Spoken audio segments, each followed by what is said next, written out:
All right. Greetings, fellow Earthlings, and welcome. Just let me know when we're live so I can mute. Yeah, okay. Thanks, Sokka. Okay. Yeah, go ahead and mute now.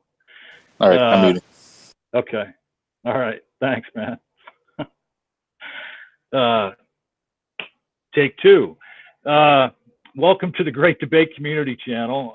And that was our feature channel guest tonight that you just heard from. Perhaps my instructions weren't very clear.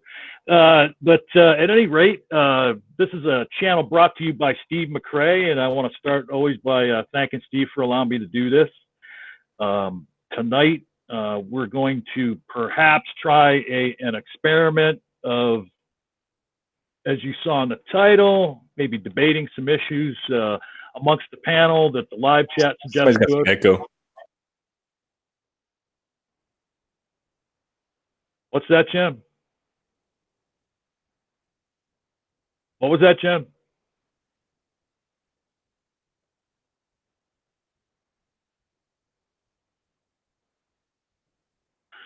Okay.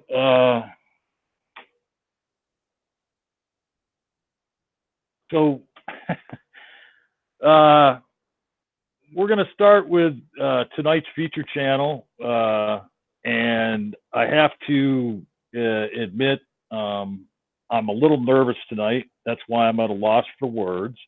I've interviewed some YouTube creators in the short time that I've been doing these streams.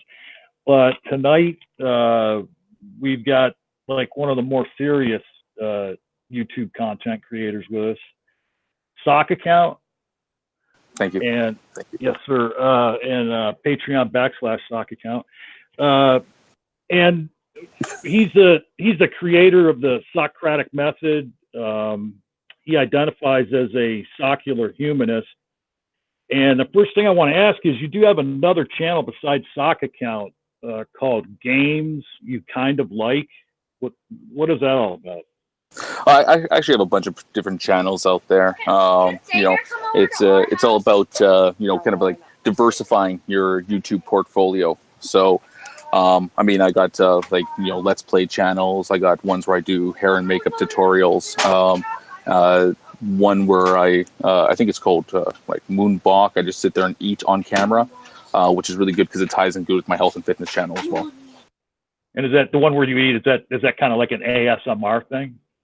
Oh yeah, no, the ASMR videos are they're a separate thing by themselves. I like those videos as well.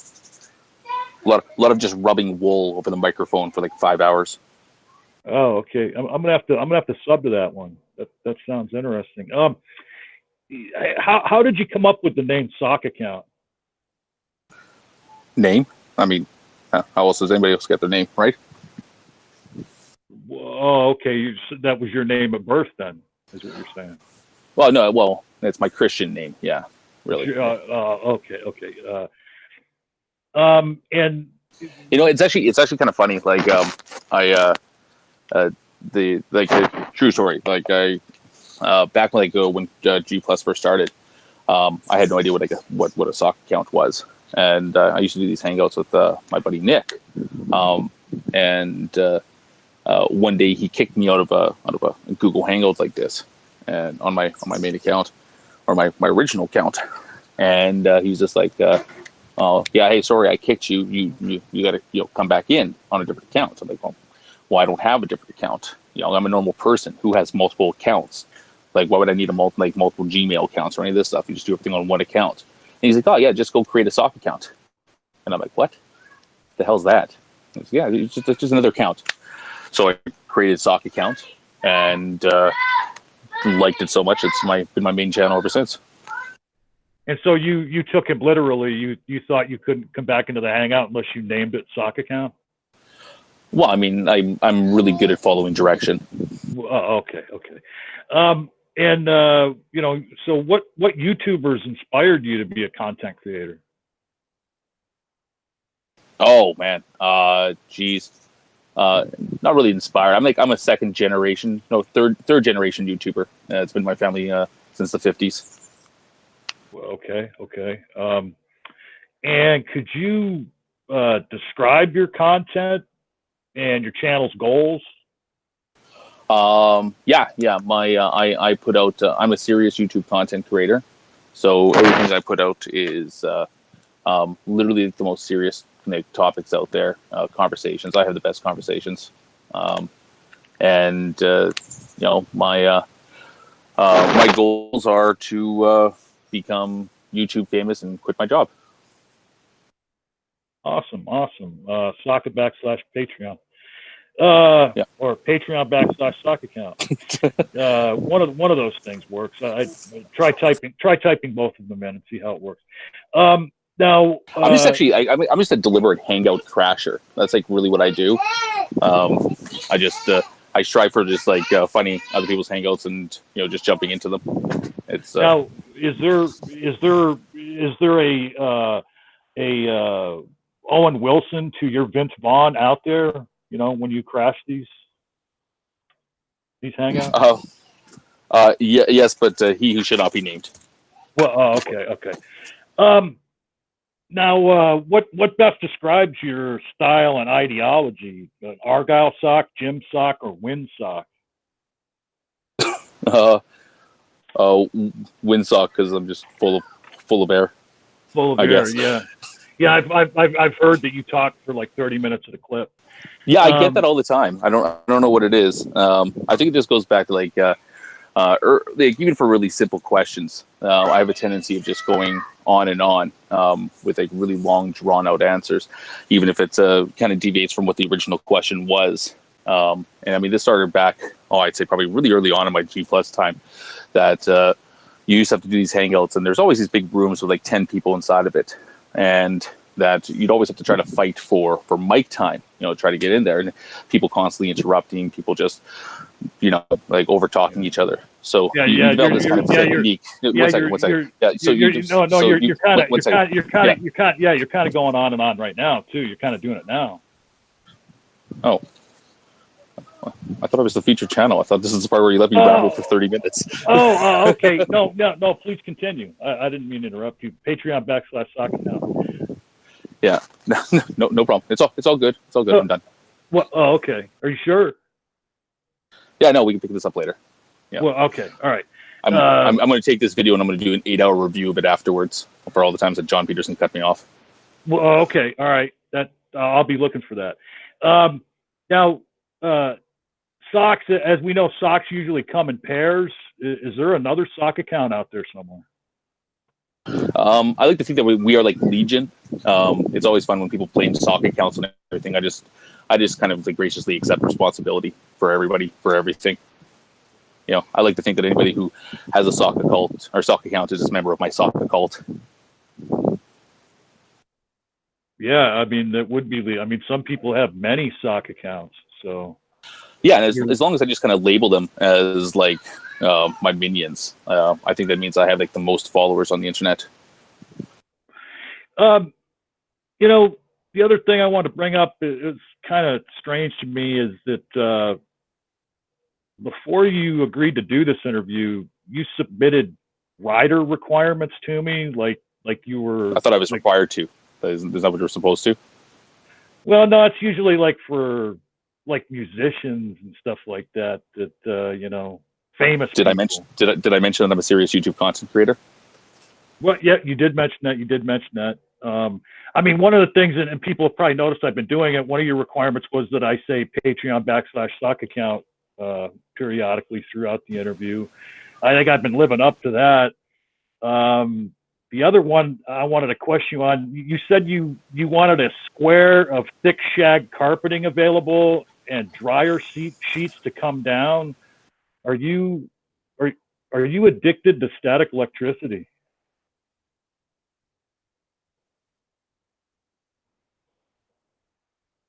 Oh, did we lose you?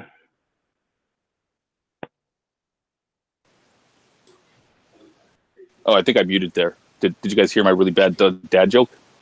Nope, we didn't hear you. You were muted. Fuck. Please repeat. Well, no, it's good. It's good because when we have to stop and take this awkward pause before I answer, then that even makes it more dad jokey-ish. But I was just saying that all my conversations are electric.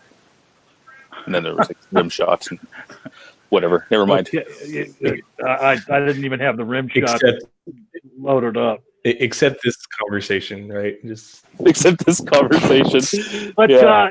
I mean, and it's kind of fitting that Jim spoke up there, because the only other time that somebody submitted a rider is when I interviewed Jim for his Disciple of Kairos channel, and he required me to have a 55-gallon drum of mustache wax available during the interview. But there's some of that left over if you need it, Sokka. Yeah, that'd be great. You know, the other thing that kind of confused me was that you submitted some materials to me beforehand, and one of them was you submitted a list of your likes and dislikes, and like, well, I wasn't sure if this, like, what kind of video this was. I thought that it was entirely possible that you might be hooking me up with somebody. well, okay, yeah, no, it's not that kind of video, but like your dislike. oh, I thought that's why Immutable was here. Oh, Yeah. See, I love these blind setups. Hey. But your dislike. Well, That's what everyone. Can't talk. God. The audacity of some of these people.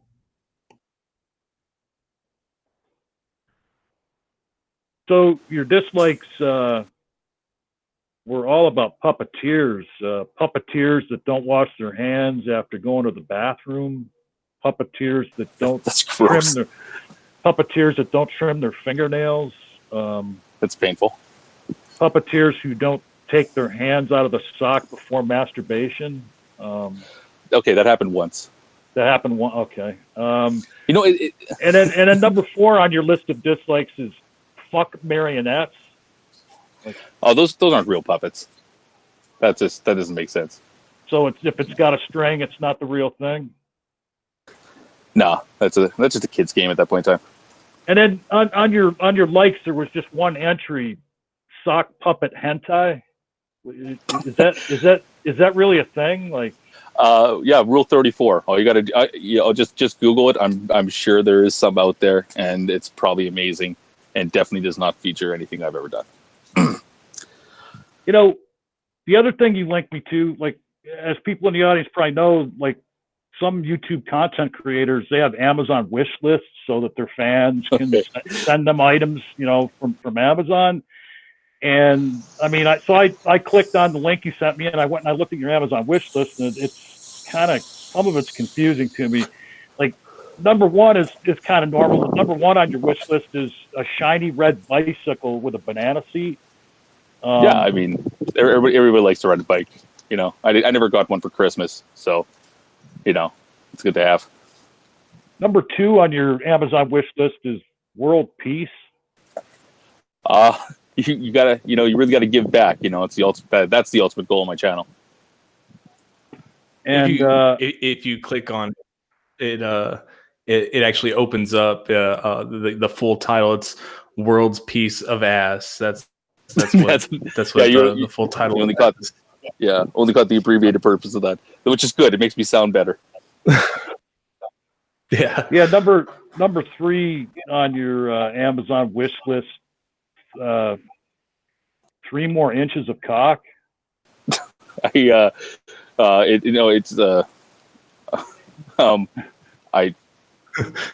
Is that added in or added to? Added. Yeah, let's go with the added to. Yeah, that's that one added to, definitely. Your 4th and final entry on your Amazon wish list kind of makes me sad a little bit. It says, "I wish mommy and daddy would get back together, but still have 2 Christmases." Doesn't help. I never got that red bike, but you know, I'm starting to think that maybe I don't know how Amazon wish lists work. Yeah, but, I'm kind of getting that impression. So, any final words, Sokka, about your channel? About my channel, yeah. People want go subscribe to SOCKA COUNT. It just, you know what, I keep on saying that I'm going to put up start cutting clips of the talks that I have. I've been around doing this YouTube discussion thing for a long time, And, you know, if you ever want to see me, all you got to do is tune into a channel that's not mine. I'm sure I'm in there somewhere. Yeah, I'm probably going to start kind of consolidating some stuff there. I've started putting in some more videos recently, doing a little bit more hangouts, hosting some of the stuff there, as well as I also do a lot of traveling, and I'm probably going to start putting up some of the videos from where I go around the world. So, you know, if you're interested in, you know, just hearing me ramble, which some people do like for some reason, or just hearing me interact with people, then yeah, that's you know, subscribe to my SOCKA COUNT channel. One of the things that I've always kind of liked about this is the access to conversations that you can have here. There's a lot of really cool, you know, like people to talk to about just a variety of topics, and I don't consider myself an expert in anything. I'm actually relatively kind of a layman across the board, but you know, I love getting into rooms with people, especially with people with different views than myself, and just hashing out those ideas. I want to make sure that I have good justifications for the things that I believe, the things that I say, and it does no good to never be challenged on those things. So there's times where I will take up positions that I don't hold necessarily, just so I can understand where the other person's coming from. Times when I'll argue over mundane stuff. I mean, I'm a professional arguer, I guess, to that extent, which is why this is going to be a fun one tonight, because if we're just going to be picking random mundane debate topics, or, you know, things aren't too serious, I am going to go balls deep on this and still make it unenjoyable for everyone.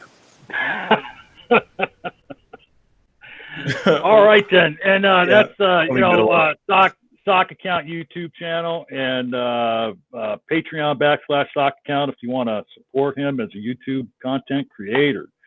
And as SOCKA alluded to, and as you've seen in the title, we're going to take suggestions from the live chat, and when I give the word, Jim's going to, you know, post the word topics in the live chat, and we will you know, put your ideas in there when he does that. And we're not really looking to debate anything too serious, you know. We won't be debating abortion or the death penalty tonight, let's put it that way. And this is just kind of an experiment. We're going to try this, and I want to say, even though he didn't show up tonight, Dave Mcinnis was supposed to be here, and I want to give him credit for even giving me this idea, because you might remember from the Non Sequitur show, they used to do the debate roulette, and that is Dave Mcinnis's and Bulinator's. I'm speaking of the devil right now. Here he is. That is their brainchild. Hold on. Okay, now they can hear you out there. I was just telling them that I got the idea for the night from yours and Bulinator's brainchild debate roulette. And I'm trying to, you know, just kind of flipping the script on that. Instead of having people come in from the audience and debate, the panel will debate the topic suggested by the audience. And again, this is all just an experiment to see how it works. And you know, if it goes halfway decent, we'll you know, maybe make this like a monthly thing. And there are some people in here that you know, like SOCKA, Jim, you know, Dave. They're seasoned arguers and debaters. Me and Sweet Heathen are not. So perhaps we will maybe tackle the lightest of the lighter issues, because we're not. And fuck Immutable. Who's that guy? Oh wait, and Immutable too. Yeah, fuck Immutable. He's immutable. But sorry, Immutable. Yeah. There you go, John. Trying to moderate my mic again. I saw what you did. And then, well, of course, in Immutable, he's looking to debate standing for truth. I don't know why. But so the format will be, once we get a topic, either two people will go one-on-one, or it can be a two-on-two thing. Each side will get a 3-minute opening. So if it's a team, then they can split that 3 minutes up, or one of them can do the whole 3 minutes, however they decide. Then there'll be a 5-minute open discussion between the interlocutors. And then there'll be a short Q&A where the other panelists can ask questions. And then a 2-minute closing. So Jim, why don't you go ahead and post in the live chat now, topics, post the word topics. And what we'll do is, I already did. I did it about 5 minutes ago. The best one I've got is the death penalty for abortions. Why do kangaroos have 3 vaginas, and do they have orgies? God is David Hasselhoff. Pokemon or Power of Attorney Rangers.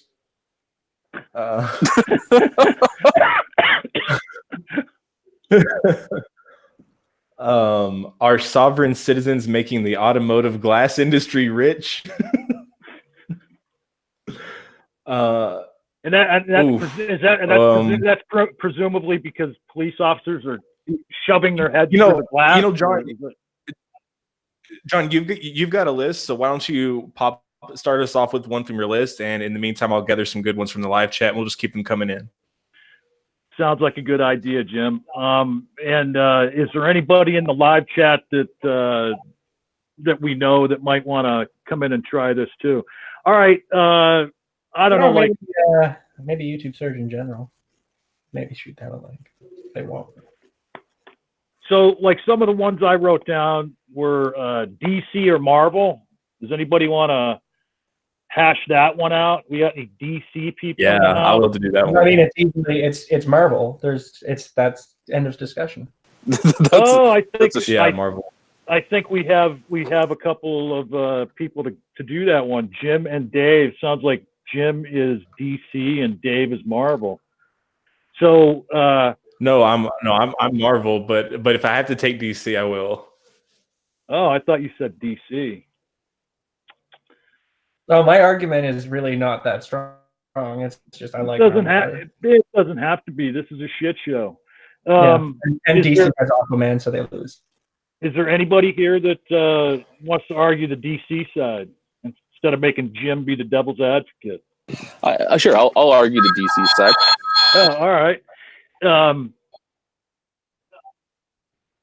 So, well, let's see. Since SOCKA was here first, we'll let SOCKA go. He's got a 3-minute opening. Use any and all of that 3 minutes, as much as you want of that 3 minutes.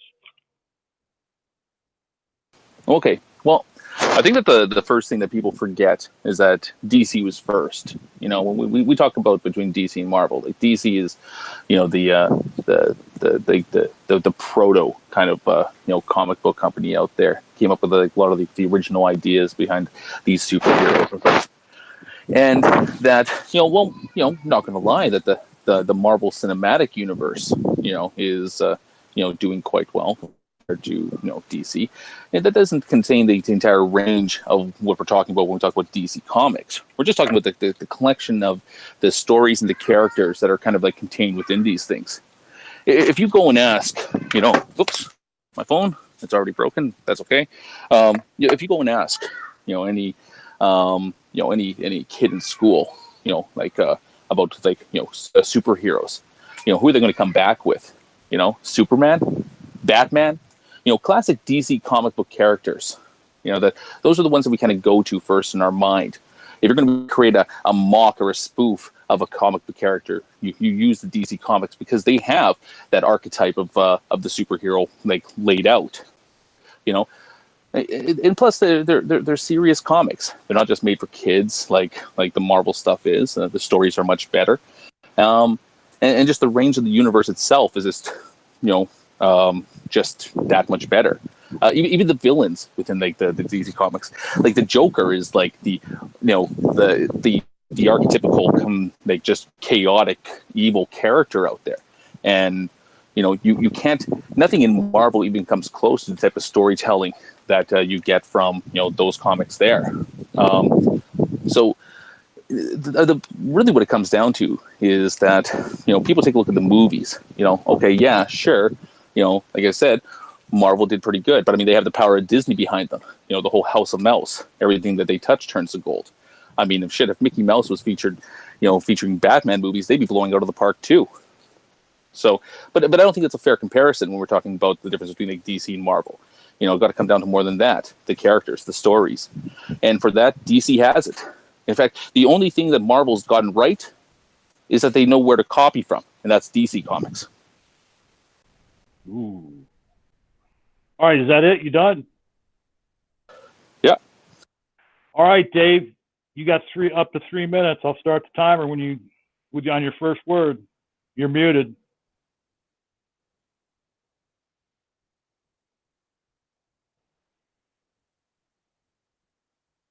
You're muted, Dave. Strong argument. I lost my tab for a second. Okay. Yeah, I mean, you can make the argument, like you said, that, when you go ask school kids, I don't think that they would say the same things that they used to say anymore. I think that you're going to hear Iron Man. I think that you're going to hear Spider-Man. I think that you're going to hear Deadpool. Well, maybe not so much for the kids, but at least that was one of my favorites growing up. Like there's a wider range of characters. I certainly disagree that Marvel is only spoof characters. There's plenty of serious topics in the Marvel universe. Certainly some of the DC universe is a bit darker at times, but I don't think that that's consistently true across the board. The X-Men were wildly popular, and there's I hear a beep going on. I don't know what that is. Yeah, because that was Sokka's timer going off. He didn't use the whole 3 minutes. Your timer's still running though, Dave. Yeah. Okay. So I mean, you have a ton of the Punisher is also Marvel. So is Spawn. I do believe is Marvel. No, isn't he? Ghost Rider. That's Marvel. Ghost Rider's No, Ghost Rider is Marvel. I do believe. But yeah, like there's a ton of different characters. There's a ton of different universes for different people. It's got multiple universes to handle things in different ways. And I mean, as far as I'm concerned, Stanley is kind of like he's a hero of superheroes. Like he popularized and made superheroes more mainstream and acceptable in a lot of ways. Steve Ditko. Yeah, Steve Ditko as well. Let's not forget about Steve. But yeah, I don't know. I like I said, I like Marvel better. There are DC characters I like. I mean, Batman is fine. Superman's kind of boring, honestly, in a lot of ways. But Batman's okay. The Flash is sort of okay. There's some okay DC characters, but there's tons of cool Marvel characters that Batman. Yeah. So yeah, that's it. I can cede my time. Who's feeding you stuff to say there, Dave? Is that Muppets? Well, my buddy Devin showed up on sort of. I forgot that we were doing this, and he's heading out to Sable Island on an expedition tomorrow. So we're having a beer while we do this. Yeah, that's cool. So now, if you two want to question one another, you've got up to 5 minutes to do that. Okay. So whoever. Yeah. No, so, you say that that Marvel still has that range with the like the dark characters and stuff, but the entire like dark Marvel kind of stories that they started bringing out. Like first off, I mean, a lot of these things aren't included within what they would consider Marvel canon. Whenever they do a dark story where a character gets killed off or dies in some type of way, they always kind of write it off as this some type of alternate universe. Technically, it's not even really happening. In the Marvel comics itself. At least Superman. Well, so that was canonized. That wasn't an alternate universe. Just because Superman came back because he's Superman. And that's not Marvel. Well, I mean, you could say that, but I mean, there are certain places within the Marvel universe that's just inherently dark front to back anyway. Like the Punisher. The Punisher has always been a pretty dark story. I would even argue that some of the original backstories for people like Wolverine and whatnot were quite dark for the time. Can I ask a question real quick? When you say the Punisher, are you talking about Von Helton? No. Well, okay. He was only the influence of the character. Oh, okay. All right. Blade's also, the Vampire Hunter with Wesley Snipes. That was technically a Marvel property, right? I mean, most people don't think of that one right off the top. Oh yeah, I mean, a lot of people do forget about the black exploitation comics from Marvel in the 70s. That is a good point. Do you think that's all it was? I mean, they were good movies. They were pretty funny. But again, we have to keep on drawing the movies into it. Yeah, I'm not going to deny that Marvel's definitely hit it out of the park with the movies out there. Although I think that there's a lot of undue hatred that the DC movies have gotten that they haven't earned. The Dark Knight series was great. Like, I'm not. Yeah, I'm not amazing. Yeah, it was well done. And I mean, like, it's not just like the standard characters as well. Like somebody brought up the Watchmen. The Watchmen's another DC comic.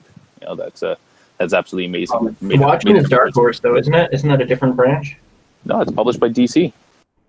Maybe now. I thought it was an independent comic company that did the Watchmen, though. Originally, but I could be wrong. Well, my quick Google foo has. I'm not Google fooing right now. I'm relying on only my brain.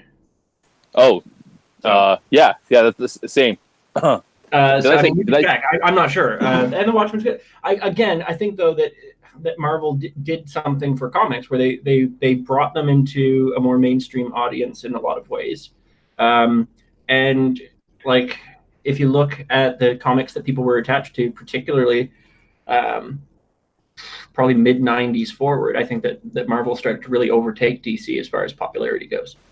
Well, actually, from what I recall, like, the comic industry itself was in pretty rough shape in the 90s. And it's one of the reasons why Marvel sold off a lot of its franchises to different movie studios out there that produced some great classics like, the Incredible Hulk movies and the original Fantastic Four, because those were bloody amazing, right? But it was actually the Iron Man movie that was actually done by Marvel Studios that kind of rebooted the brand. And actually caused a stimulus for the comic book industry as well, because at that point in time the Marvel comics were dying out, and but DC was still doing better because they had the ongoing success from things like The Dark Knight. Well, I mean, Deadpool will always be better than Deathstroke, though.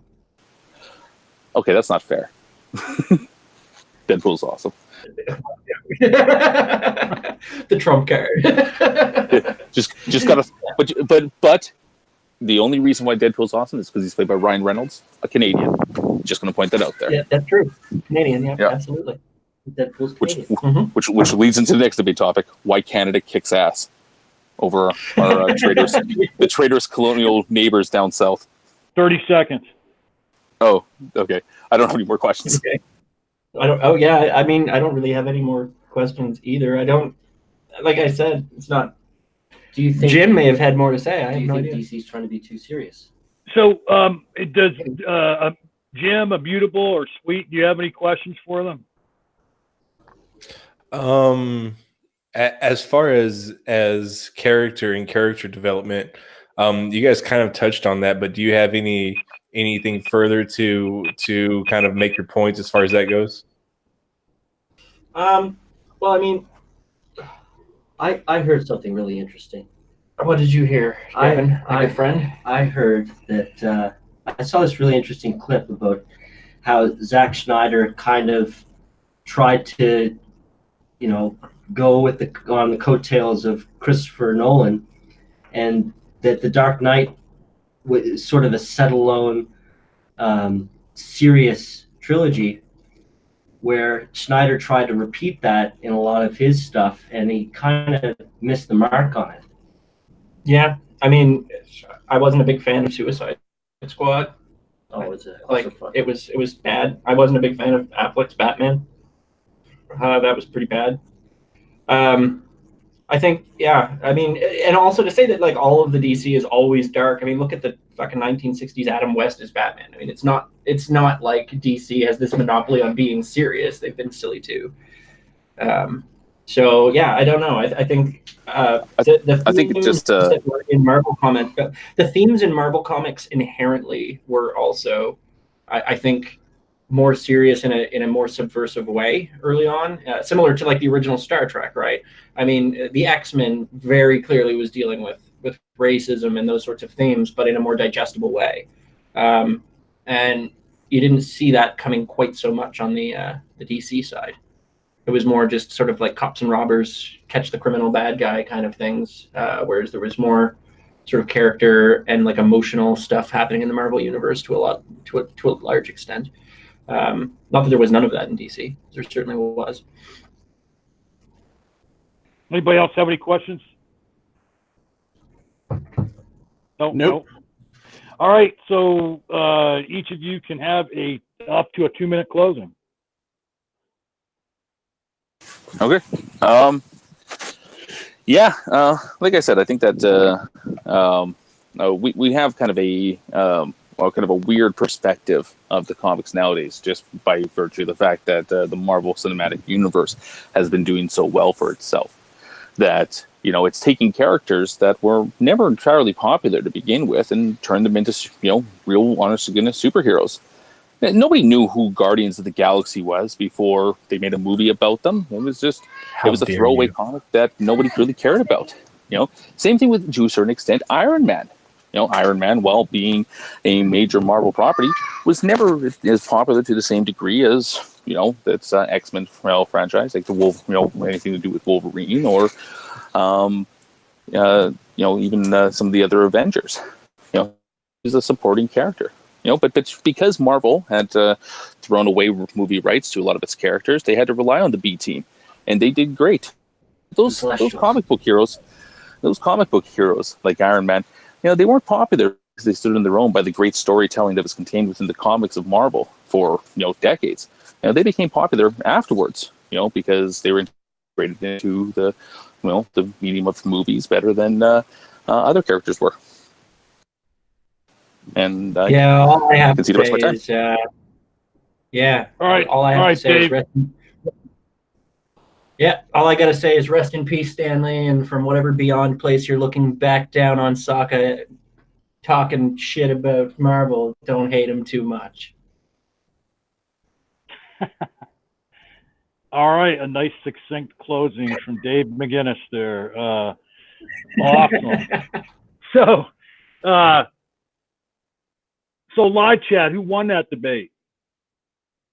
Press 1 for Dave Mcinnis, press 2 for SOCKA COUNT.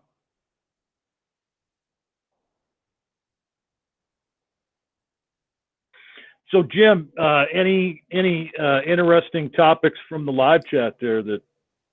Oh, plenty of interesting ones, but none that I think that we can debate. Goku versus Superman would, but I mean, I think that we kind of need to move off of the cartoons and the comics. I'm sorry, anime. Sorry, for anybody out there who gets offended by that kind of stuff.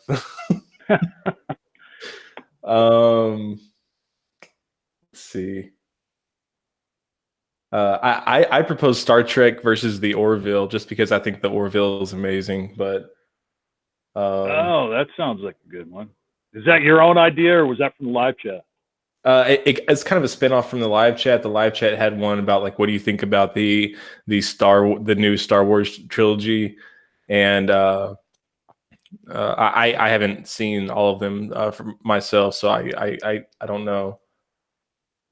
Who's going to be brave enough to take up Star Trek against the Orville? Who's going to take Star Trek, because like Orville clearly wins. Oh man, if you're putting that in Discovery, then Star Trek's going to get its ass kicked because the Orville's fantastic. Sounds like we have some strong feelings on it. Sweet, you were trying to say something. Oh no, I was saying, asking Jim if he wants a teammate, I'd be on his side on this. So, if I want to take the other side, like take Star Wars or Star Trek.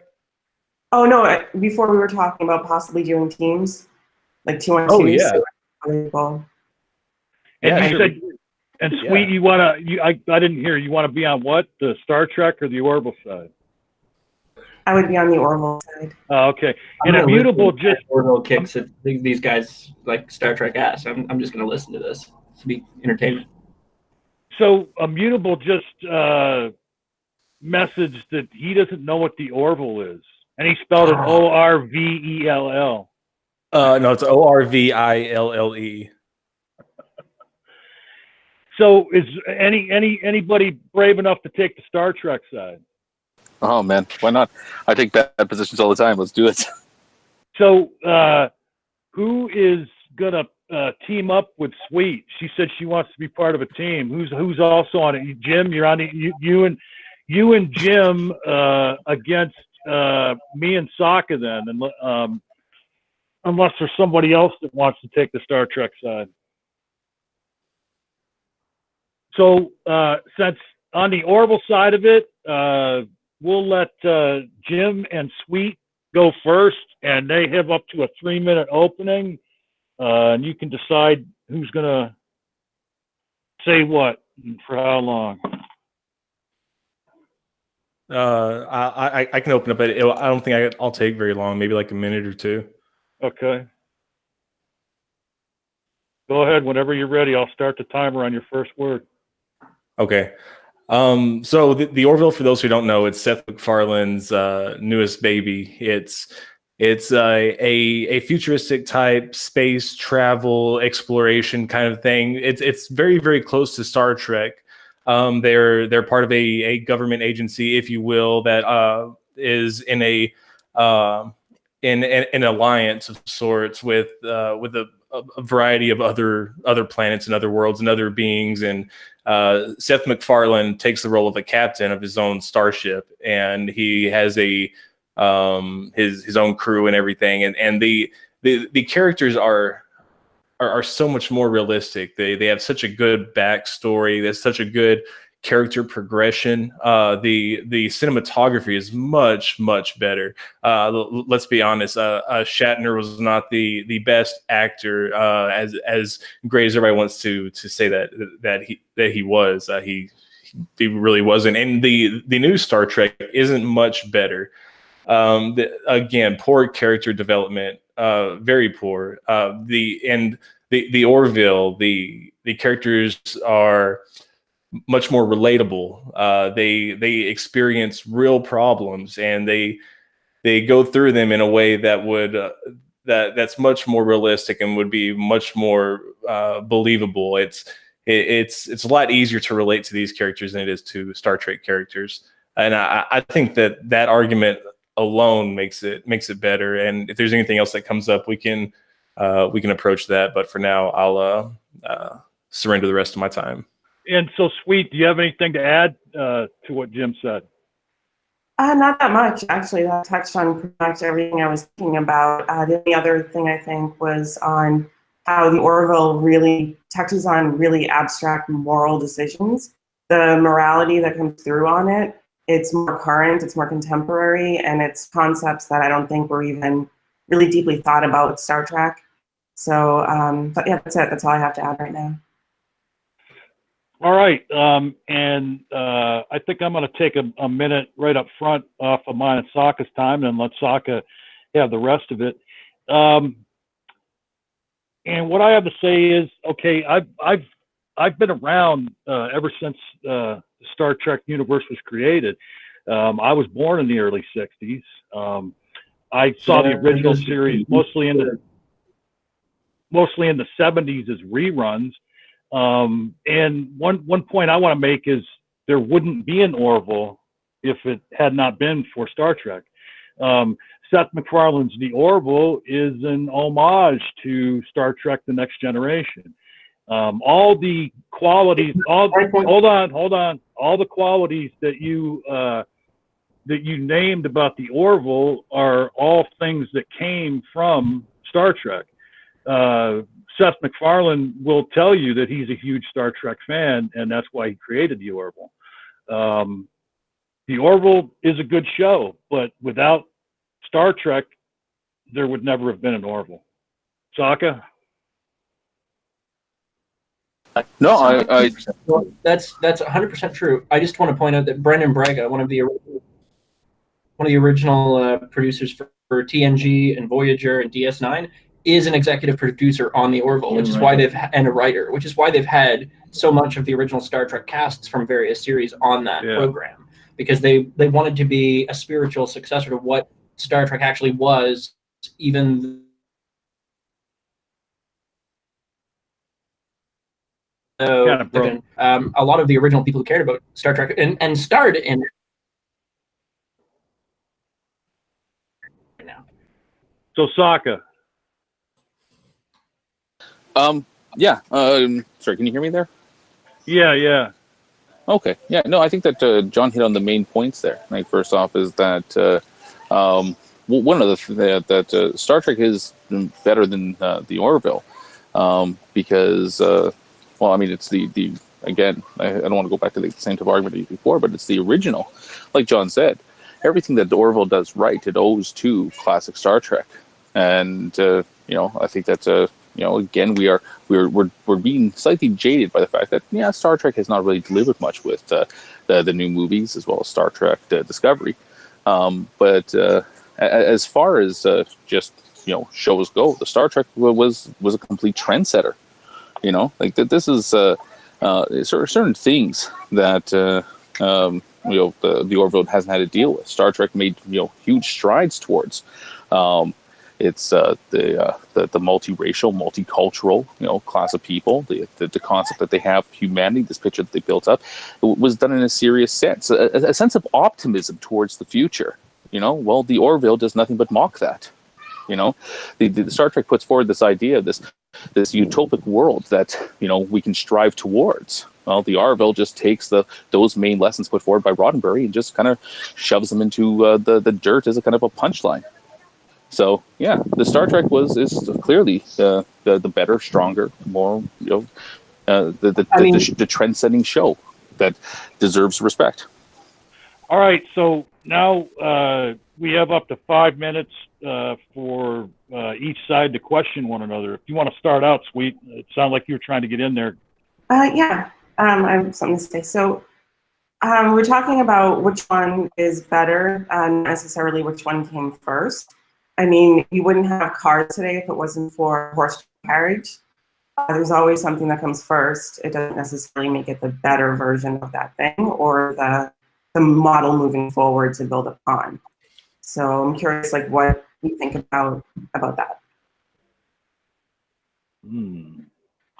Well, that oh, go ahead, SOCKA. Oh no, sorry, you go, John. I spoke a lot already.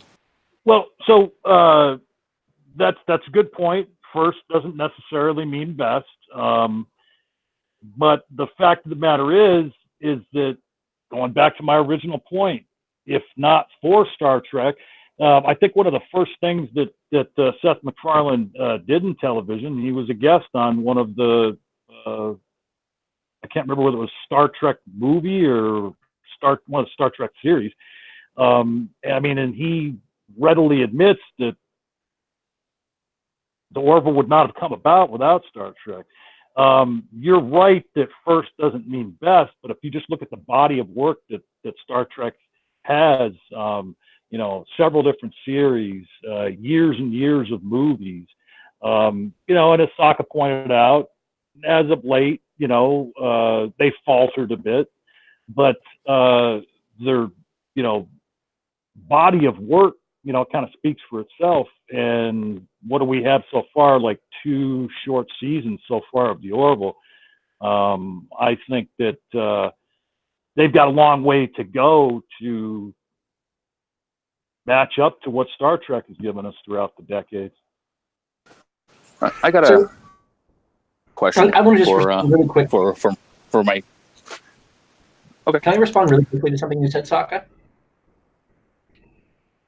Yeah, sure, go ahead, Dave. Cool. So, you pointed out that, yes, the Orville definitely owes its success to Star Trek, like the original series and the original run of things, TNG primarily, I think, is what they're modeling it off of. But as much as that's the case, one thing that the Orville is doing currently, because, we can, go and, Sweet Heathen said, compare it to the past all we want, but it's dealing with a lot of things in a very intelligent way. It's dealing with very difficult social issues. It's dealing with LGBTQ issues. It's dealing with political issues. It's doing it with a slight veneer of humor, but there's still plenty of serious moments and serious sort of moral conundrums that are there. And I think that the fact that, you pointed out that sort of Star Trek painted this utopian, optimistic society, and well, that's good. I think that what the Orville is trying to do is the same thing, in the sense that, they're portraying humanity as a society who's moved beyond a lot of the more petty issues that maybe we have now, but they're still human, right? It's not a utopia. There's still issues. It's demonstrating sort of transition and change, and also the struggle with those issues. It's placing itself somewhere between where we are now and maybe an imagined utopia of Star Trek, and showing the cast sort of having to cope and deal with those sorts of conundrums. And I think in that regard, demonstrating change is sometimes better than just showing the end result. Okay. I could accept that. A question to my learned opponents here. Star Trek, back in the original in the 1960s, it didn't have a long run at all. It was actually, I believe it was the original season kind of originally for that, and before it got canceled. 2 years, I think, right? I think it was 2 years, which led to one of the hugest movements that we saw, in that era of fan campaigns and everything to maintain popularity in the show. And if the Orville was to go, be canceled tomorrow, would you see the same type of push from people? Would people be fighting, desperately, like the same way? I mean, you take a look at like huge groups of people that have done this for shows.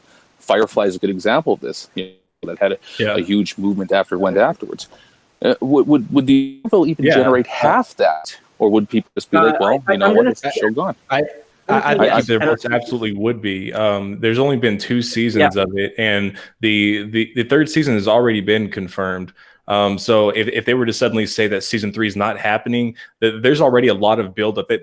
Fox wasn't even going to do a season 3, but because people were that adamant about it, they decided to renew it for another season.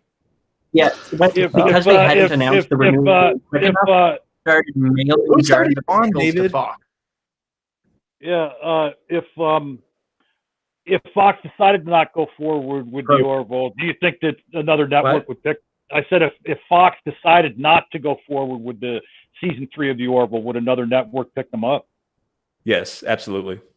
But here's the thing too, with Star Trek. The only way they might not is if Seth MacFarlane has certain contracts with Fox because of Family Guy and some of the other properties, which, by the way, Family Guy was canceled. Fans protested so much it got uncanceled as well.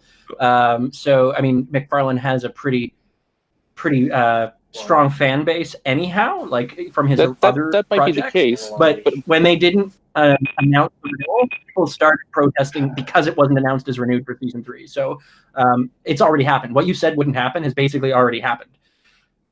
All right, time. So now each side gets a 2-minute closing, and we'll let Sweet and Jim go first. Which one of you wants to take the closing? Go ahead, Sweet. You can take the closing. Jim, you go ahead and say what you have to say. Chime in with anything else I have after. Okay. Well, in short, given the very short amount of time that the Orville has been on air, it has demonstrated itself to be a better series in every way than Star Trek. Star Trek has had to reinvent itself several times. That's not something that I foresee the Orville having to do, because they've actually established characters that they are developing. They don't have these Vulcans who don't feel things, but then suddenly feel things all of a sudden. They don't have different spin-offs of the same series that contradict previous series.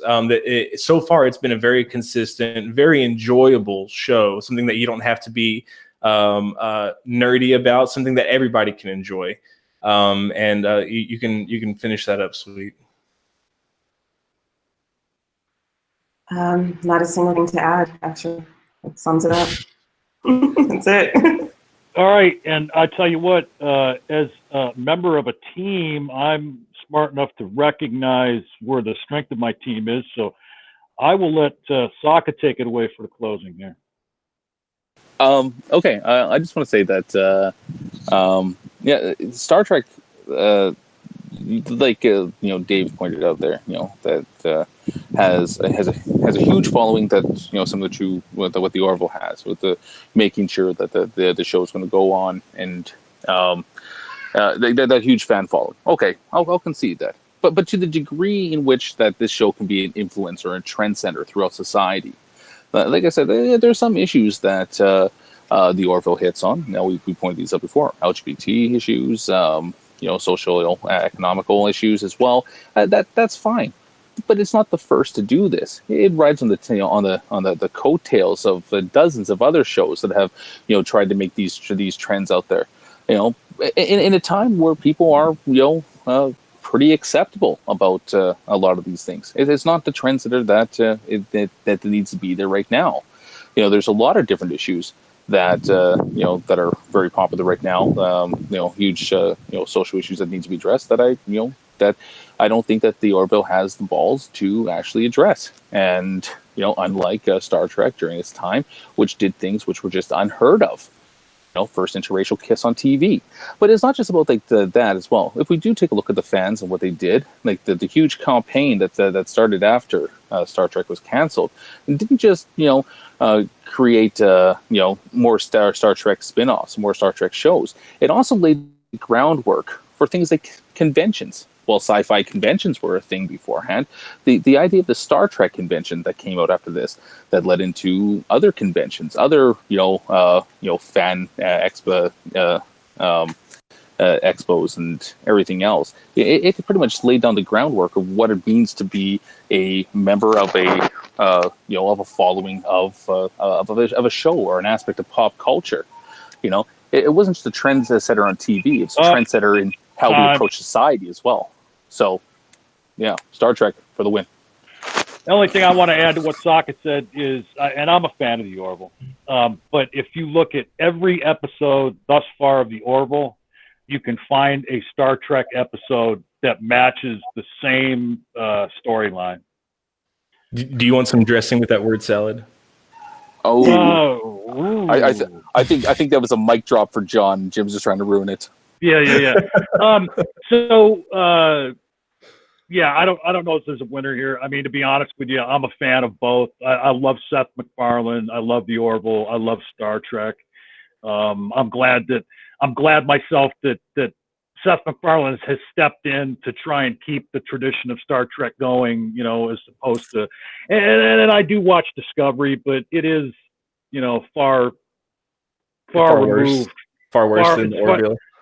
Well, no, it's far removed from the Star Trek Trek tradition. Is Star Trek Discovery better than the Orville? Oh, no. I'll tell you, like, I watched. I'll be like, now that the debate's over, I watched like most of the Next Generation like on Netflix. I tried to get into Deep Space Nine. I couldn't. I don't think I've seen more than 2 episodes of the original. And Star Trek Discovery, I think I watched the first episode. I was like, yeah, this ain't for me. So most people didn't even start watching it until the movie came out. Yeah. I'm against Discovery. It's not a contest. Yeah, it's not a contest. Like the Orville, I watch it. It's a hilarious show. But that doesn't change the fact that I think that me and John still kicked your guys' ass in this debate. Just saying. I mean, it's debatable. Okay, next debate topic. Did John and SOCKA kick? Okay, so, my opening statement. I'm gonna go right now. So let's see if we can get Immutable in here. Anything interesting from the live chat, or should I go on with the list I have here? I think you should go on the list here. Okay. Yeah. And hopefully we got something here that Immutable will be interesting. We still haven't heard from him tonight. I'm on a record for keeping true to my name. Yeah. So And the other thing I want to point out, not to drive people away from my stream, but our owner of the GDC just went live on his own channel, or is about to go live on the Steve McRae channel. So here's some other topics that may be a little more serious, but not too serious. Tell me if one of these strikes your fancy, Immutable. Should there be a $15 per hour national minimum wage? Should we abolish the Electoral College? Wendy's or Mickey D's? The $15 minimum wage one might be interesting, but it might get a little heated. Which one? Which one? Let's go for the. He broke up for me. I don't know if for anybody else. Yeah, he broke up for me too. Yeah, I'm not college. Oh, the Electoral College one, he said? No, I think I'd go with the $15 minimum wage. Okay, and are you for it or against it? I'd be for it. I'm for it. Immutable, did you say you were for it or against it? For. Anybody here against it? Nope. I'm not sure I would be able to argue against it. God damn it, guys. Yeah. All right. Yeah, I can't be against that. I don't even know how to make an argument against that. How about SOCKA? You're the resident contrarian here. Can you hold that? SOCKA can argue for ass cancer. Yeah, I'm sure I could muster up an argument against $15 minimum wage. Why not? I'll throw something together. Okay, so we'll let Immutable go first. You've got up to 3-minute opening, and I'll start the timer on your first word. Okay, great. Yeah, I think there should be $15 minimum wage. Part of it draws from personal experience. Part of it draws from the fact that, like, as a college student or as like someone who may want to go on and continue education, I don't unfortunately have too much of a hardship because I have scholarships. But unfortunately for people that aren't as privileged, they're working 3 jobs and barely able to afford rent. I think increasing the minimum wage probably would, you could probably argue that it would lower the amount of crime. It would probably lower the amount of a need for people to steal or people to try and resort to drugs, which is sometimes viewed as a gateway drug to get out of that scenario. I think also it could help in stabilizing some of the nuclear family issues. You may have people that, because they have more money, they may be more willing to give to charities. They might be more willing to use it in a way that's optimistic, and we won't have to deal as much with people bitching about minimum wage raises again.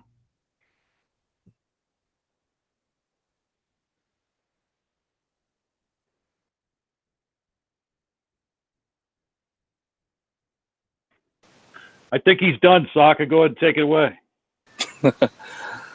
Oh, man. People know this is a game, right, in the external chat? Okay, so before I get my hate mail. All right. Minimum wage. The minimum wage that you can pay somebody. For what? To live off of. And this isn't supposed to be a life choice. And we don't set the minimum wage so that people can, be comfortable for the rest of their life. That's not the goal of it. And certain jobs in the industry are reserved for people that are entering the markets, and that's what we try to get them to do. We want to create aspirations, desires for people to better themselves, get more opportunities, go to school, get an education, learn a trade, do something that's more beneficial to society. When we raise the minimum wage, we keep people content in the position they're at, and that does nothing to drive social order forward. The other thing that needs to realize is that minimum wage is calculated in a way that, works. It's a minimum wage that you need to survive. You don't get access to luxuries. And the problem is that we're part of a society nowadays that people think that they're entitled to things. A minimum wage would give you food, shelter, enough for a bus pass to get around to your job. Why does a car, or car insurance, fuel, a computer, a cell phone, why are these the kind of things that people think that they're entitled to? The real problem with minimum wage isn't that it's too low. It's that we live in a culture of people that believe that they're entitled to things, that they're entitled to all these luxuries out there. But if people are entitled to them, if people think that they're entitled to them, then that's they're never going to be happy. We're in a consumer society, and people need to sometimes need to sit back and just simplify their lives and realize that they don't need to have the latest iPhone. They don't need to have these things. You can buy this stuff used. Really, the problem with minimum wage has nothing to do with the wage itself, but just the greediness of people and thinking, that they should earn more and that their time is worth more than it actually is. And if you haven't taken the time to better yourself, why should your time be worth anything?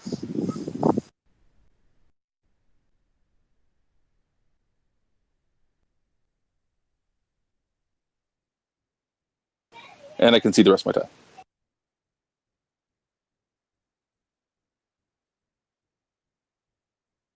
And I've just lost all my new subscribers. Yeah. So one thing I guess I would want to ask is, or one point I guess I want to make is that I think in the modern era, technology is kind of an essential item. I mean, we're not Bronze Age societies. We're not messaging people by messaging people by means of pigeon anymore. We live in a society where it's almost necessary to be on the cutting edge, to be able to, like, if you're analyzing data or if you need to keep up with what's new on whatever news channel you happen to subscribe to.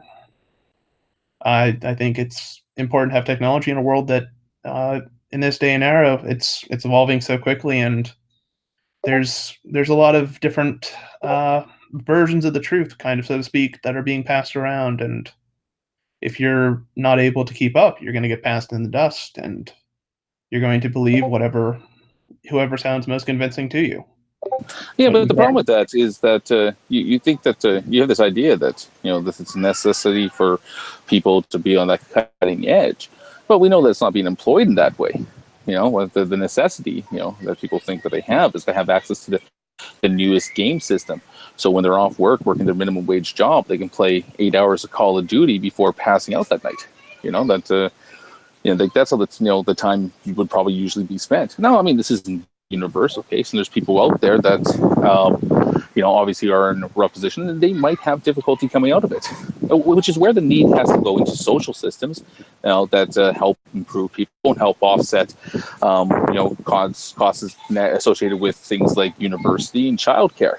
And if you want to make an argument that we should do more things to invest in making sure that people can get a proper education, or making sure that people have proper access to childcare at a lower price, then I'm for those arguments. But to simply raise the minimum wage so you can keep people content and not move past that spot, then I'm just going to argue against it. Well, I think another point to raise is that if you keep the minimum wage too low, like, for instance, if you are trying to get ahead in the world, if you are trying to make a life for yourself, let's say you're trying to be an engineer or a scientist or one of the bigger careers in some of the STEM fields, right? I mean, it's not exactly the easiest thing to pay off. I mean, tuition is $3,000-$5,000. Books are several $100s a pop, and part of it is, like, once you're done with a degree, if it takes you even 4 years, you're probably going to be in $35,000, $40,000 of debt, and that's not even considering, hey, what happens if I get laid off at the job? What if my job chooses to let go some people, and I'm not able to make rents meet one of the months? So I think it's one of the cases where if you have too low of a minimum wage, you're going to force people into a situation where, even once they do graduate, even once they are finished and have a good job with a good pay, there's going to be student loan that has to be accounted for. And I think from some of the more current history in the U.S., the people aren't going to be able to pay it off. They're going to have unforgiven loans that are going to be compiling interest. No, but again, I think that seems like something that can be solved with how we address things like tuition and the money that goes into that. Raising minimum wage, do you think is going to encourage more people to go to school, or for more people to be content sitting at the level that they're at? And if we did raise minimum wage without people, going into universities or taking advantage of these programs that 20 you speak seconds. out there, then all you're really doing is that you're raising the poverty line. You're not actually increasing wealth overall. Okay. Any final word there, Immutable? Yeah, I'm not opposed to making education more available.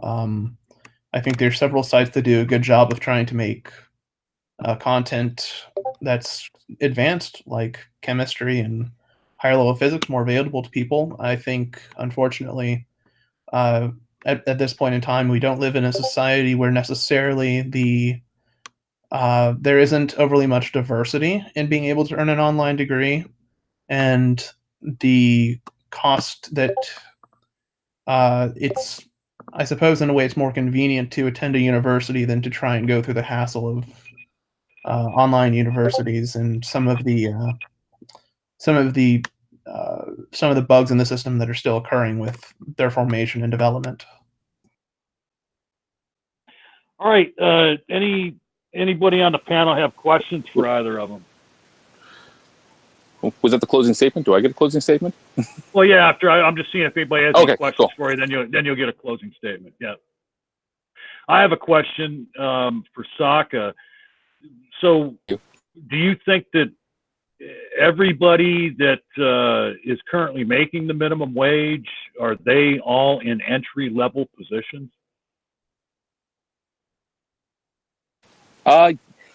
I would say that what defines an entry-level position is the fact that it is minimum wage. Well, yeah. I mean, if you're going to define it like that, then the answer is clear. But I have a question. Sure. If you have a question, why did you mute? Do you believe that that those making a minimum wage, entry level or not, do you believe that they should be able to they should be making a living wage? I believe that I believe, in quotes, that they are making a living wage, but a living wage isn't calculated off of the luxuries that people think that they're entitled to. Like shoes? Like shoes. Like, I mean, you can go out, like, you can go to you can go to a thrift shop and get cheap shoes. Yeah, and toothbrushes. and toothbrushes. Used toothbrushes. Used toothbrushes? What do you mean? You get them on eBay. Everything's cheaper on eBay. Here's a question, though, for Immutable. How does he think that raising the minimum wage is going to affect middle America and small entrepreneurs or startup businesses that don't have the extra income to actually sustain paying employees at that minimum? Yeah, I don't know. I haven't thought it that far through. Small business. You just have a small business exemption. That's a softball. Come on now. Yeah, I suppose that would work. Small business exception. Nice steel manning, Dave. I told you I'm going for the throat. I got to go for the throat here as well, what you guys have up to a 2-minute closing. Go ahead, Immutable. Yeah, I think the minimum wage should be risen. Not doing that obviously causes financial disparity. It can cause issues socioeconomically. It can encourage people to steal. It can encourage people to commit crimes that otherwise may be preventable by having the minimum wage higher. I think raising the minimum wage and lowering some of the costs for universities and community colleges would probably go in the right direction for having people entering into professional careers and making money so that they don't have to always be in debt. And ultimately, I think if keeping the minimum wage lower would probably just, if not increase, probably keep the poverty line the same, and also probably keep an increase with violent crimes. All right. So, SOCKA, you have up to 2 minutes to tell us why people should remain impoverished. Okay. Well, that's definitely a totally non-biased way to address the question. It's, so if we raise the minimum wage, for the very point that you just brought up, are those people going to remain impoverished? Well, yeah. If we raise the minimum wage, we're just going to offset what we would consider the poverty level. The cost of everything going up, the cost of everything will still go up, and these people will still be stuck, probably below the poverty line. Yeah. What's really going to bring people out of poverty is access to the opportunities that they need to move into different industries and get out of entry level jobs. And so that I think that raising the minimum wage could possibly be a quick fix, a band-aid, but definitely on a societal problem that runs a lot deeper than that. When we say that something that raise the minimum wage is going to increase the well-being of people, I think that that's just a pipe dream. I think that the way that we increase the well-being of people and is to actually allow them to have the opportunities in whichever way we can, that they can take the efforts needed to advance whatever they want to do. And the other issue is just for the basic human happiness. A lot of times when people get into minimum wage jobs, they might not be the happiest there. But again, with those opportunities to get into the type of industry that they want to get into and having access to those opportunities, then I think it just raised the overall happiness of people because they know that they have those opportunities to get to those positions. Yeah, raising the minimum wage, what's going to do is just, make people content for a little bit. But when we bring up the points like crime and poverty and all this other stuff, that stuff isn't just a direct result of the poverty, just not because of a lack of income. It's also just due to a lack of opportunities that people have. So we should focus more on the investments in providing people opportunities rather than just raising the minimum wage and keeping them content there. So, great, SOCKA, except you didn't account at all for automation. But who's going to fight? But who's going to maintain these giant robots in the future? You are. Probably other robots, honestly. Oh, probably. What happens to you, SOCKA, when they come out with the first automated sock puppet? Yeah, it's all CGI now anyway. I'm already out of a job. Yeah, for a little while he could play a skin suit for animatronics, but even that's been replaced. Actually, SOCKA, I think you're really onto something. You might have flipped my view. Oh, don't say that, Jim. Yeah, I don't think SOCKA wants to have won this one, actually. You won me over, buddy. That's it. The next time that someone says that they should raise the minimum wage, Jim's going to be like, you know what? I heard in this mock debate all the reasons why you're fucking wrong. Let me link you. Let me link you to this guy who has a really good argument. It's funny.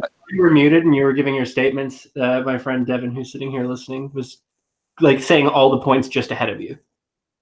Oh, really? Yeah.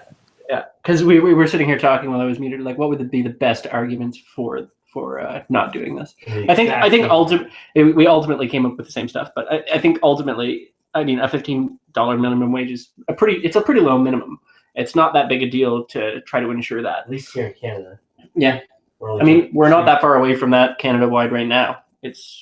But some places in the States are pretty much certain jobs are almost unregulated, right? They're paying people and saying, hey, you're relying on tips and things like that. And that's not necessarily a great model. Mexican fruit pickers can't even afford to eat the fruit they're picking. Hey, how about if we close this hangout out by talking about an issue that is related to the $15 minimum wage? I'd just like to hear what the panelists think of the idea of universal basic income. Anybody have any thoughts on that? And then just it's not only a good idea but a necessary idea that's inevitable. Same here. It's going to have to happen, and I think that people would be wise to start now implementing the mechanisms that are going to be required to make that work logistically, because it's not a snap your fingers and it works overnight kind of thing. And once it gets to be a big enough problem, it's going to be a lot harder to implement that and dial back. So like there's a lot of risk in moving too late, but there's not a huge amount of risk in moving too soon. The political will's not there, but the policy has to start evolving soon because we just can't keep up. Yeah. I think that a lot of it's got to do with the so hey, here I can get on the side of good again. I'm not opposed to people becoming rich. I'm not opposed to people having a lot of money. That's fine. But I think we were discussing this the other day, and John was actually in the hangout for this, is that there are certain things out there that, yeah, we do consider luxuries. You know, people don't have the option to go and buy a Ferrari if they want to. So when it comes to taxing the rich, you know, first off, the way that we have the taxes set up right now is wrong. Like when you have people paying less of a tax percentage than people the people that make like $1 million paying less taxes than people making $40,000. There's something wrong with the system at that point in time. You know, that whole kind of Reagan trickle down economic stuff or whatever the fuck it is, it doesn't actually work. You know, but there is ways that you can actually language is hard. You could actually put forward some other taxation options. So, for example, if you want a Ferrari, okay, like a Ferrari is a luxury item, it shouldn't be taxed at the regular rate. It should be taxed at 100%. Because if you have enough money for a Ferrari, chances are you have enough money for 2 Ferraris. You know, like you pay the taxes on those luxury items, and no matter what the cost is, it's not going to deter you from buying it. If you want a $35,000 watch, you're going to buy it. Tax it. You know, tax it at a higher percentage. How about just not stopping the tax bracket at $500,000? Why not let that be like a 37% at 500,000 plus? So I mean, why not continue the brackets at $1 million, $2 million, $3 million, $4 million, and by the time you get to 10 million, I mean, people should be paying much higher than 37%. Yeah, no, I agree with that as well. And just saying that, between actually a true reform of the tax system to make sure that people are being taxed at a reasonable rate, even in the higher wages there, as well as putting an actual luxury tax on things for things that are. Yeah, 100% luxury tax. Why the hell not? Yeah, because those things, like I said, it's not going to deter people from buying them. If you want a fucking yacht, if you want to buy a fucking yacht, and you go off and you buy it, and then you bring it back down to your home, in the U.S. there, and then you're paying your fucking taxes on that. A $35 million yacht should be worth a lot more. That you have to pay on. And that's a great way to get, taxes out of people, because people are still going to want to buy that shit. Well, and when you talk about taxes, I mean, some of the most prosperous times here in the United States, back in the 50s and 60s, the marginal tax rate ran from 70 to 90% during those years. So, people that were making tons of money were paying up to a 70% or 90% in taxes.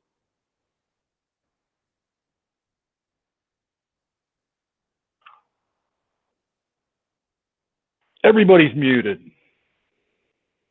Okay. Well, I mean, so you were talking. The original question was UBI. Yeah.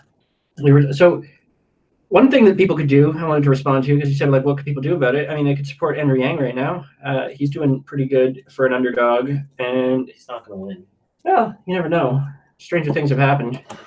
Donald Trump is president, so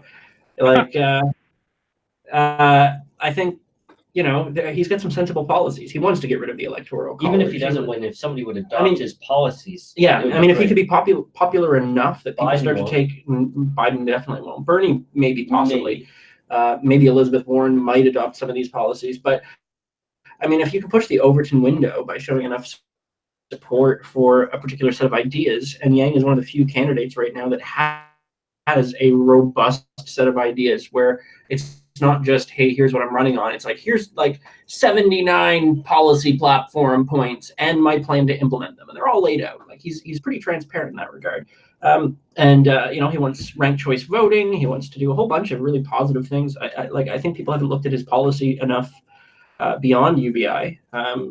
And you know, it's a pretty interesting candidate. So I want to get everybody's thoughts. I think I know where I'm at. I think I should leave this type of stream in the steady hands of Dave Mcinnis and Bulina Nader with their debate roulette. I think this might be a one-off. It was fun, but I want to get the panelists' thoughts. Does this seem like something we could do in the future, or is this just a one-off? Well, I think that we shouldn't shy away from some of the serious topics. Like yeah. What? Go ahead, Sokka. Hold on, Dave. Hold on, Dave. Go ahead, Sokka. Yeah, we shouldn't shy away from the serious topics. Like, for example, like the discussion on universal basic income is an interesting one to have, and trying to actually like present like an honest representation of both sides of these things, I think is a really good exercise for these discussions just in general. One of the biggest problems that I have when it comes to a lot of the debates that people have is that the greatest flaw that a person will fall into is not fully understanding what their opponent's argument is. And this doesn't just have to do with political discussions, but theological, philosophical discussions as well. It is having a kind of like a well-versed knowledge about what your opponent's going to say is going to be essential to making your position stronger, because you're not just going out there and just preaching your position. That you have to know the strengths and weaknesses of your position and the strengths and weaknesses of your opponent's position, and because of that, like these exercises can be fun, but they could also be like very useful for anyone that does actually want to engage in actual debates with people. I got like one of the things that I like to do is I like to argue with Christians, especially when it comes to things like presuppositional apologetics, and I think I do reasonably well there because I know what their argument is, and that I can argue presup probably better than most presups can. Yeah, I believe that's true. So go ahead, Dave. I think that you need to have a panel of people who actually disagree on some things. That helps if you're going to do a panel style sort of impromptu debate. You need to have some divisiveness between the people in the panel, and I think we all mostly agree on these topics. So there's that, and also giving the audience enough heads up. I think you have a bigger audience voting on more topics and whatnot if they kind of knew things in advance more. Well, and tonight there was a lot of different things going on. James had a debate going on his channel on Modern Day Debate. Steve started streaming at 10 o'clock. So a little more advanced notice, like you said, and the only reason we wanted to keep it light, Sokka suggested we kind of keep it light, and I was all for that, just to keep me and Sweet kind of in the game because we're not seasoned debaters like the rest of y'all. Jim, what did you think? I really enjoyed it. I think it's something that we can do regularly. Yeah, I liked it. I don't like this shit. My friend even enjoyed himself. Yeah, he's like not into this. He's like, yeah, this was fun. So yeah, and I did get messages from many of the people that weren't able to make it tonight. Like I know Mikey Oliver's going to be here, but he's somewhere in the country where the storm is happening, and had his internet kind of shitting out on him here and there, and a couple other people got called away because of different things. If we get a bigger group next time, then maybe there'll be some more of that divisiveness that Dave was talking about. What do you think about it, Immutable? Immutable is muted. I thought he was muted. Sorry about that. Yeah, just got a text. Sorry about that. Yeah, I thought this was pretty good. I think some more serious topics could be really interesting. Mostly because, like, to some extent, like philosophical topics are very easy to disagree on, and you can give a lot of good but also versatile arguments with it. And Sweet Heathen. Yeah, no, I agree. I think actually the philosophy side, I think if we said that in the beginning, if people had any philosophical questions, we'd probably get a lot more goofy things, but still probably touch on some interesting topics that are just good to even just discuss, like you said. And you see the difference when people aren't prepared, you know, and things just kind of come up out of nowhere. And I like the lighthearted topics of it. So maybe, I don't know if you want to try getting some topics together beforehand, those thrown out there, but even just earlier that day. And then have people kind of at least stewing on it in their brains. So then when we come together, we kind of have some idea of what we might want to jump into. Does that? Oh, like maybe like do like one of those YouTube poll things like prior to the broadcast and get the topics ahead of time. Or yeah, maybe it's something to try. Yeah. All right. So let's go right down the line again. And this is shill time for everybody. We'll start with Dave Mcinnis. Shill away, buddy. Well, if there's anybody that's not already liked and subscribed to the Slippery Slope Show, they should definitely go and do that because we're definitely working on it. It's still taking some time. There's been some interesting setbacks and time sucks in the community, as some people might be aware of, but we're still rolling forward. We're gonna animate some stuff that makes y'all smile. So you should sign up, show some support. Yep, absolutely. I can't wait for the first episode of that. You know, between Dave and Cheshire and Muppets, even before seeing the first episode, I know it's going to be a winner. Jim Majors, tell people about you and what they need to know. For those who don't know me, I'm Jim Majors, aka the Disciple of Kairos. You can find me on YouTube at YouTube/Disciple of Kairos, Kairos. I do biblical criticism, debates against Christianity mostly, but religion in general.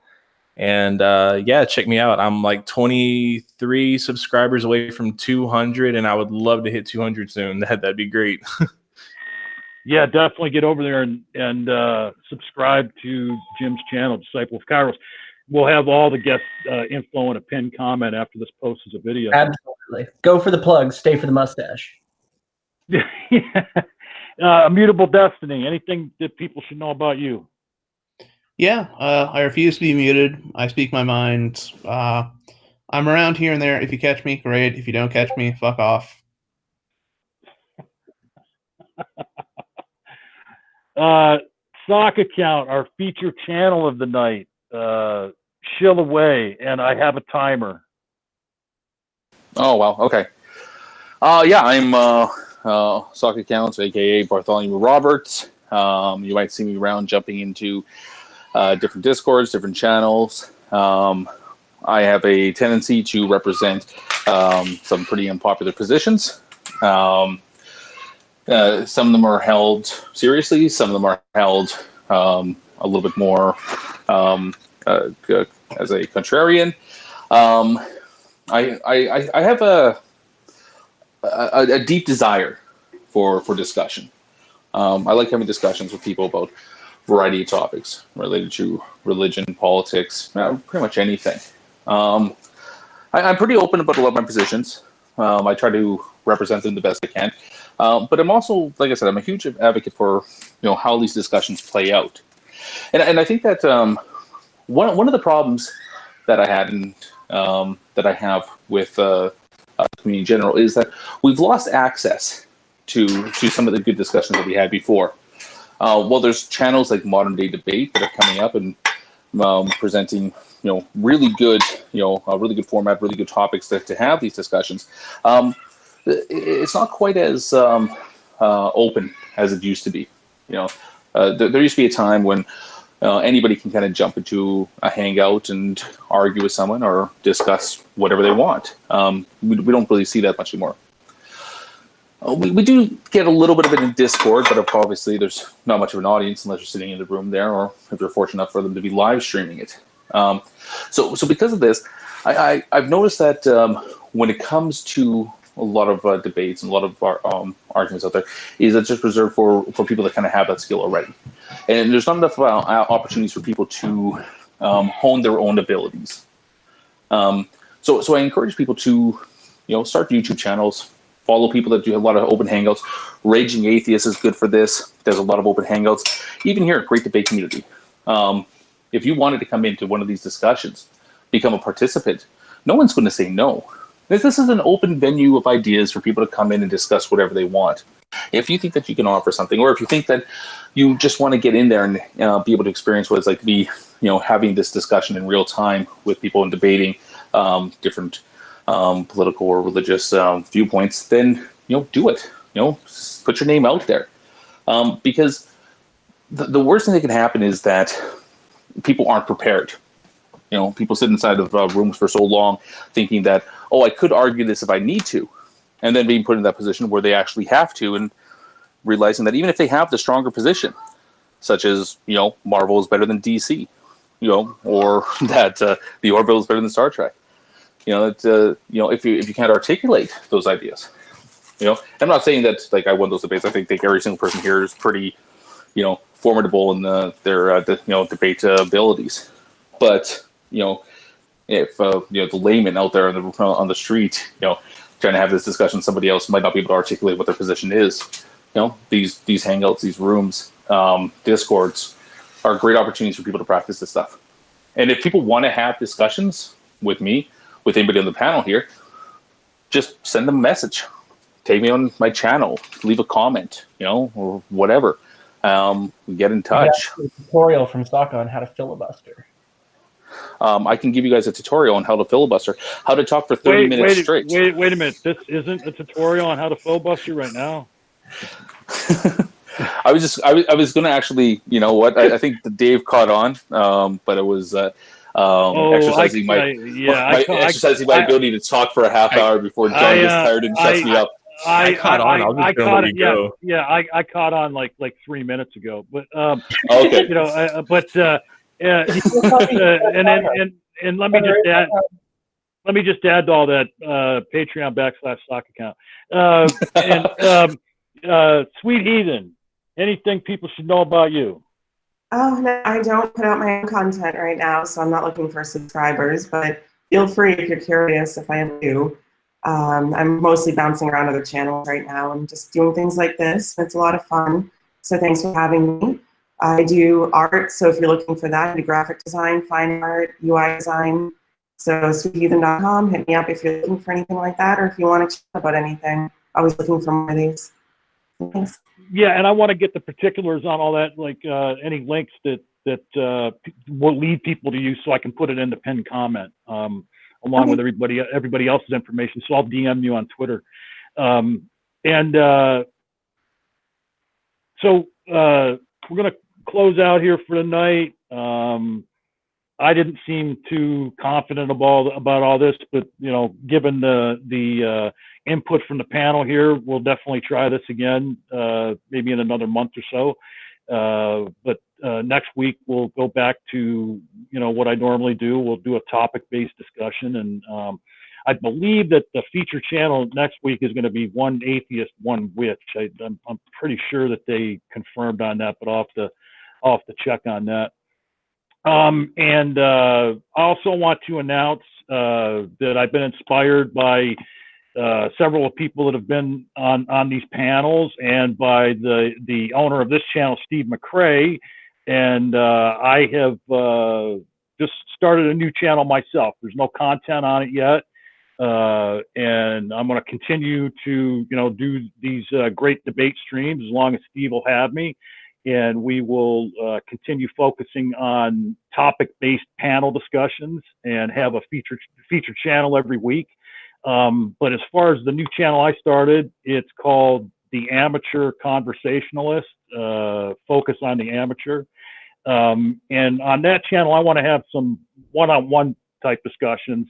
And also, I will also bring people on and moderate discussions between other people, parties that maybe are at odds with one another. So bring a couple people on and let them hash things out. There's a few people in the community that I have an eye on right now that maybe need to do something like that. So again, the name of that. Go ahead, SOCKA. Yeah, I had one more thing to plug. that actually, in seriousness though, I'm going to Don't be. share your sex life on air. I'm going to be having a discussion with Nick Souter and Shannon Q probably on Monday, and about styles of counter apologetics. It's probably going to be hosted on my SOCKA COUNT channel, and so check that out. Okay. Yeah, I'm glad you remembered that. Yeah, you had told me about that the other day. That'll be a very good discussion.